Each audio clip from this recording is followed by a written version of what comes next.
The city of Jackson and Mayor John Horn are responding to the unsafe living conditions at the Grand Chateau Apartments after the power was shut off Wednesday. Despite the property owner closing the complex in May 2025, several residents remained in the building. Energy Mississippi shut off power to the complex after the utility company discovered meter tampering at the property's multifamily meter base.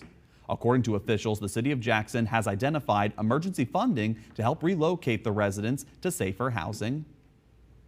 Jackson Mayor John Horn said in a statement, quote, "We're moving quickly to get people into safe housing and to make sure their immediate needs are met. Our team will continue working on relocating the residents." Mayor Horn also secured approval for the state health officer to set up a cooling tent for the residents.